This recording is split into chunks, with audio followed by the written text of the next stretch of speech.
सत्संग निकाल दिया है। उन्होंने कहा ठीक है, कोई बात नहीं, वो निकाल सकते हैं, वो पिता हैं, लेकिन मैं माँ हूं, तुम इस कमरे में चुपचाप बैठ जाओ।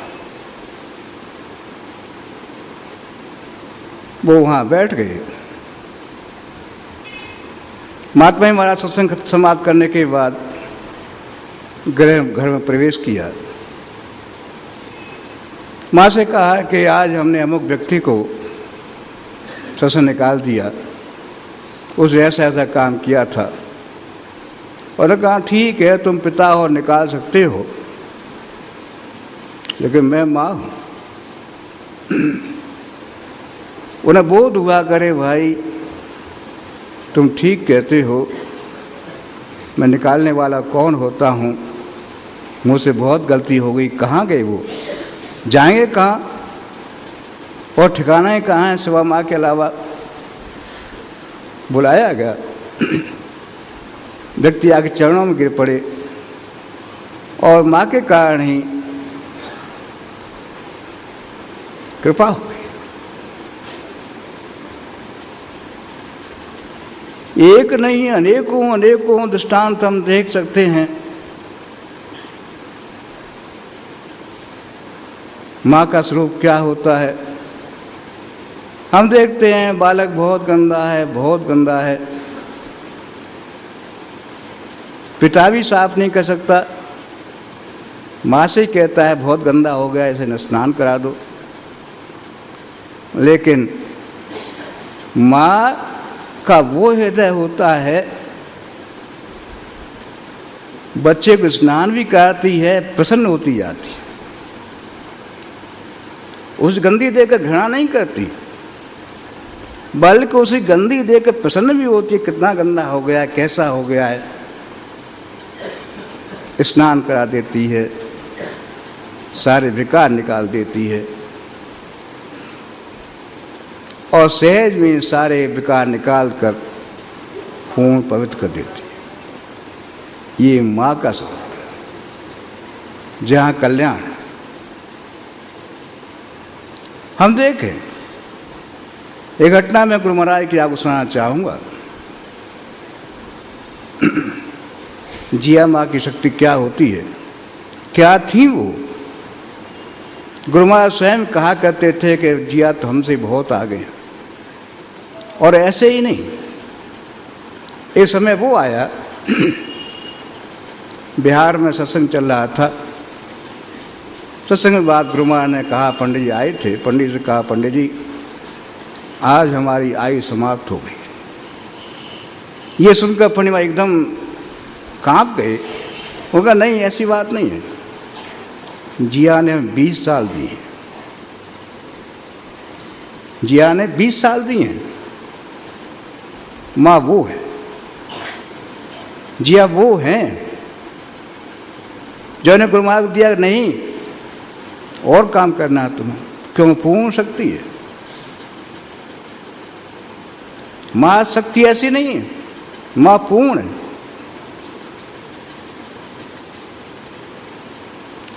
इसलिए आज हमारा बड़ा सौभाग्य है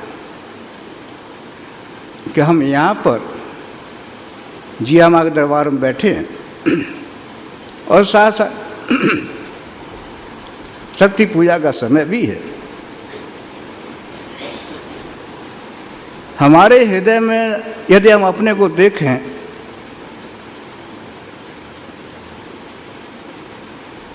विकारी भरे हुए कितने हैं, कितने हैं। हमें स्वयं में घृणा होती, अरे इतनी गंदगी लिए मैं यहाँ बैठा हूँ। लेकिन ये माँ का दरबार है, जिसके हृदय में घृणा नहीं है, बल्कि इसके हृदय में कृपा है, ममता है। मेरी गंदगी से घृणा नहीं करती, बल्कि गंदगी के लिए भी खुश होती है। कितना गंदा हो गया है, साफ करती है। यशोदा भगवान कृष्ण को नहलाती हैं, नहला में दुलला में जो ही सोई कुछ गाँव में।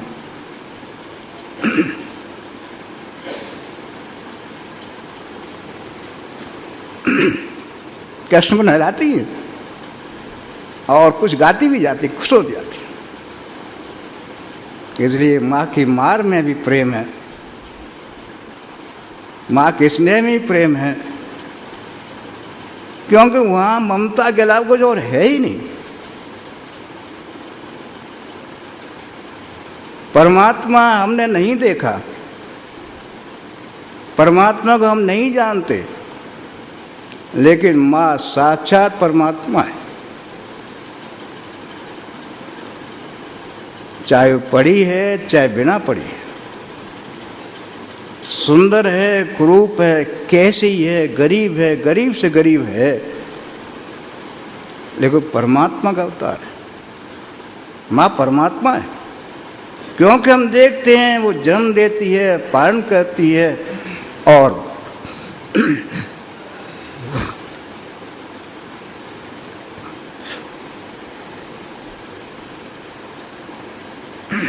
वाणी देती है। इसलिए माँ साक्षात परमात्मा। और मैं ये कहना चाहूँगा, वो भाई बहुत ही सौभाग्यशाली हैं जिन्हें माँ की सेवा करने का लंबा समय मिलता है। जीवन में उद्धार है तो माँ से ही है। गुरु महाराज ने साधना दी, जैसा अभी हम सुन रहे थे। आप यहाँ से गंगा स्नान करने जाएं, यहाँ से ट्रेन में जाएंगे, कार में जाएंगे, घाटों पे उतरेंगे, चढ़ेंगे, लेकिन एक बालक जो माँ की गोद में है, न उसे ट्रेन की चिंता, न कार की चिंता, न घाट में उतरना, न चढ़ना। माँ गोद में ले गई, स्नान करा दिया।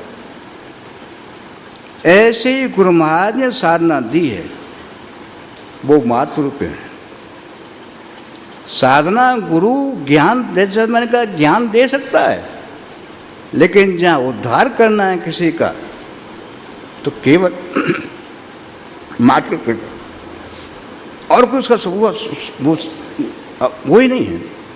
उद्धार कर सकता है तो केवल मातृरूपेण में। इसलिए गुरु महाराज ने साधना दी है, मातृरूपेण साधना है। करना क्या है? बालक माँ की गोद में है,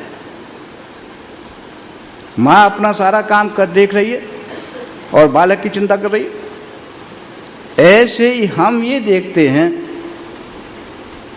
जो भी साधना हम करते हैं, गुरु महाराज ने कहा कि भाई न तुम्हें जाप करना है, न कठिन साधना करनी है। जैसे बालक माँ की गोद में बैठ जाओ, बस सारा काम माँ का है। कैसे कैसे होता है। इसीलिए गुरु महाराज ने कोई साधना विशेष नहीं दी, कोई ये नहीं बताया कि इतना जाप करो, इतना ये करो, कितना ये। भाई तुम्हारा काम नहीं है, ये काम मेरा है। तुम में श्रद्धा नहीं है, ठीक है, मैं ये नहीं कहता श्रद्धा पैदा करो तब बैठो मेरे सामने। तुम में बहुत गंदगी है, पहले सफाई करो तो बैठो मेरे सामने बैठो। नहीं, उन्होंने ये नहीं कहा। जैसे हम देखते हैं एक गंदा नाला, बहुत गंदा पानी, बदबू आती है, नदी से जुड़ता है, नदी उसे ये नहीं कहती नहीं भाई मुझसे मन जोड़, मैं तो बहुत पवित्र हूँ, तू बहुत गंदा है, पहले साफ हो जाता मत जोड़ना। नहीं, नदी नहीं कहती।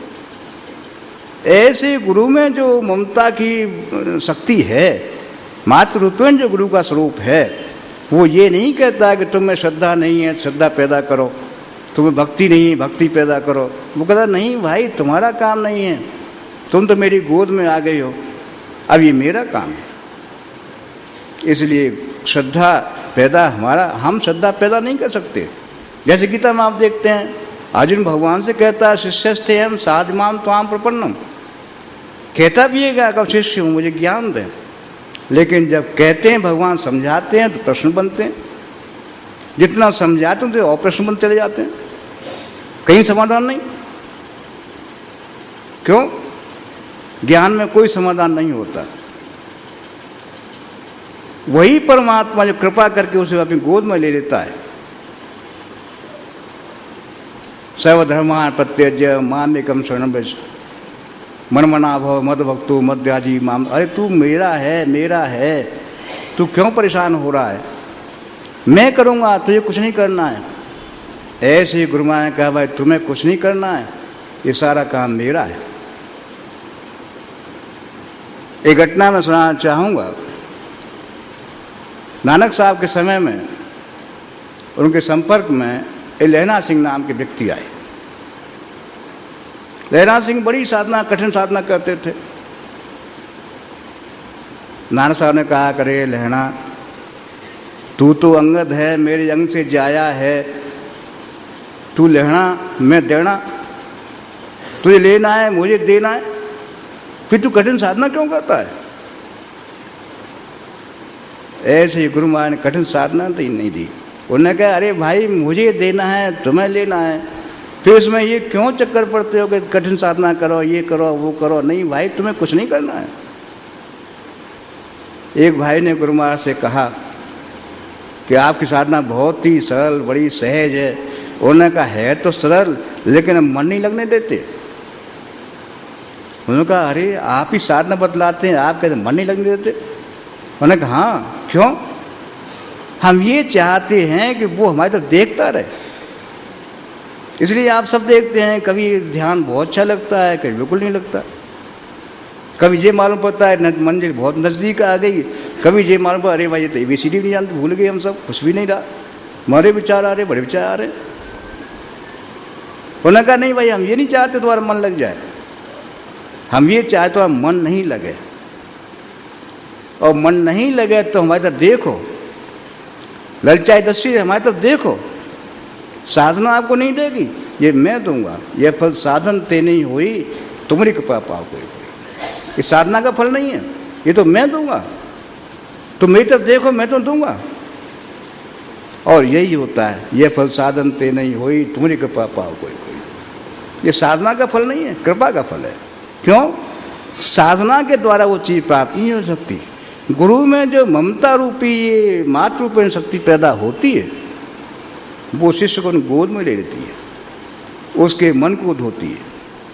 मन शुद्ध होता है, उसमें विश्वास श्रद्धा पैदा होती है। जब बुद्धि धोती है तो उसमें विश्वास पैदा होता है कि नहीं, साधारण व्यक्ति नहीं है, परमात्मा ही है।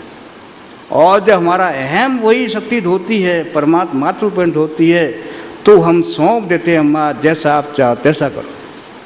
समर्पण कहने की बात नहीं है, समर्पण आप नहीं करते। समर्पण गुरु समर्पण एक स्थिति है जहाँ गुरु की वो ममता में शक्ति हमें ले जाती है, और वहाँ जाकर हमें अपने में समर्पण करा लेती है। जहाँ बालक छोड़ देता है, जैसा चाहो वैसा करो। माँ की गोद में बालक सो गया, सारा दुख भूल गया, सो गया। अब माँ जैसा चाहती वैसा कर ले, कहाँ ले जा रही है वो जाने। कोई उसके बाद विचार नहीं रहा, कोई भाव नहीं रहा, कुछ भी नहीं रहा। ऐसे जिनको हम समाधियाँ कहते हैं, संपर्क असंपर्क, ये समाधियाँ वो नहीं हैं, बल्कि माँ की गोद में वो समाधियाँ हैं जहाँ निद्रा में चले गए, हम सब भूल गए। मेरा नाम क्या है, मेरी जाति क्या है, मेरा कर्म क्या है,